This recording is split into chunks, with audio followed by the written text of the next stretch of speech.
Беларускі жывапісец прапануе гледачам асабісты аповед пра Мінск. Яго работы адлюстроўваюць мімалётныя моманты паўсядзённага жыцця, якія ствараюць жывы партрэт горада. На карцінах магістралі, шумныя плошчы, ціхія вулачкі і сонечныя паркі. Гэтыя месцы памяці выклікаюць ностальгію и радость.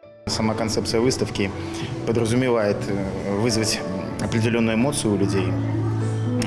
Как говорится, что эмоция вызывается через эмоцию. То есть я имею в виду, что автор должен тоже эмоционально подходить, чтобы его картины впали в самое сердце зрителю. Он должен тоже работать эмоционально, через какие-то ассоциации свои, подходы, через любовь и доброту.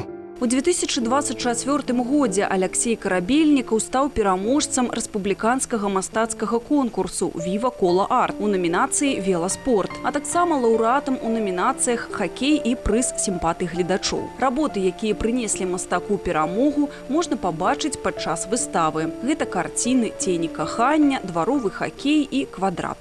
Может быть, какой-то есть определенный вопрос, что это не совсем жанровая история, связанная вообще со спортом, потому что мы же позиционируемся как одна из крупнейших онлайн-галерей спортивного искусства на постсоветском пространстве. Но, тем не менее, Алексей много делал работ, которые были связаны со спортом, с велосипедом, с хоккеем, с футболом.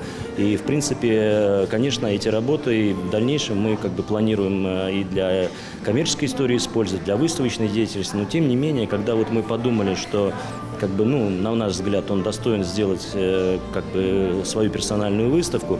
Мы действительно хотели немножко расширить границы, чтобы эта выставка не была сугубо спортивная. Наведаць персональную выставу Алексея Карабельнікава і яшчэ раз адчуць мінскую атмасферу праз мастацтва можна ў галерэі «Віва Кола Арт» да 14 верасня.